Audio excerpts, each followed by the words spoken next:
Hi, so today I'm reading Chapter 2, How to Care for Your Grown-ups. This morning I was woken up by a dripping sound. Our roof has a lot of holes in it because our cottage is really old and tumble down. And when it rains we have to gather up all the buckets and bowls and bottles to put underneath the drips. I don't mind the dripping because it makes our house sound like a deep, dank cave. But when we're all stuck inside together, everyone starts to go a bit crazy. By the time I got up, Beau had already knocked over 3 bottles and spilt a bowl of Cheerios across the floor. I had to hop between the shrinking islands of dry, crunchy cereal to avoid my slippers getting covered in soggy Cheerio mush. Beau was being a very good boy because he was already cleaning up his mess by picking up and eating the dry Cheerios from the floor.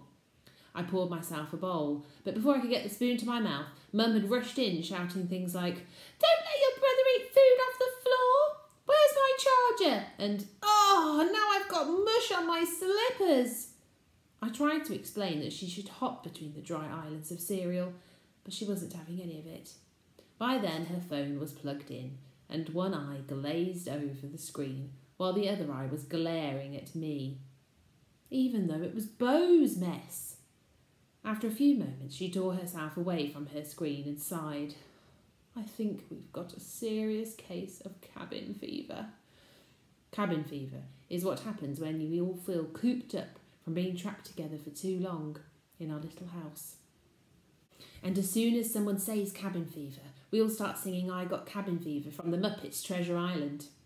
We have had cabin fever so often that I've learned all the words and can do all the voices. Unfortunately, Beau hasn't learned all the words yet. He only knows the "I got cabin fever" line, and in fact he thinks it's "I got gabba geeba." Mum and I cleared up the cereal, but Beau was still singing Gabba Geeba again and again, and Mum had gone back to her phone, so I thought I'd go and feed the animals before the cabin fever got any worse. While I was feeding the animals, I made an incredible discovery. Looking after animals is just like looking after grown-ups with cabin fever. Grown-ups are like dogs.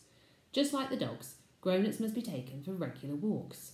Otherwise they start pacing up and down the house and muttering to themselves. Grown-ups are like cats. Our cat, Alfred the Great, is on a special draconian diet from the vet because he eats too much. And when Mum's stuck inside, I need to stop her from snacking too, or else she'll have eaten all the snacks and there won't be any left for me. Grown-ups are like guinea pigs. Guinea pigs don't do very much. Even imaginary guinea pigs are a little bit boring, but they do give very good cuddles. I've found that a short cuddle is a surefire cure for grown-ups who have caught a bad case of cabin fever. Grown-ups are like stick insects. It's very easy looking after a stick insect, but sometimes I worry that Stichosaurus might be a little lonely without any other stick insects. There's at least 2 of everything else. Even I've got Beau, although he can be very annoying sometimes. But Mum doesn't have any other grown-ups in our house. Maybe that's why she spends all day blabbering on the phone about crystals. Grown-ups are like goats. We've got a copy of the RSPCA guidebook for keeping goats. Well, we've got all the pages apart from 45 to 52 because Diane the goat ate them. Anyway, the guidebook says that goats must not be tethered.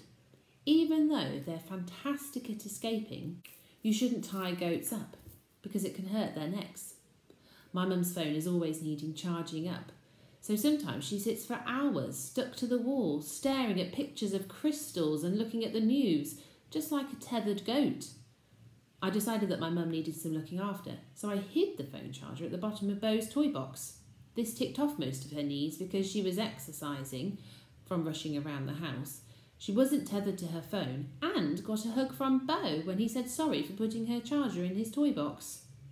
I felt a bit guilty about getting Beau into trouble, and also my plan only seemed to make the cabin fever worse because by lunchtime everyone was grumpy with everyone else. That's why I've now decided to hold an official family meeting. Here's the agenda I made for the meeting. Official family meeting. Attendees: me, Beau, Mum, Alfred the Great, who's a cat, Stichosaurus. Discussion points: what are the symptoms of cabin fever? How to avoid catching cabin fever? What to do if you suspect you or a member of your household has cabin fever? What should we do if everyone has cabin fever? Any other business? I hope you enjoyed that chapter 2, and take care.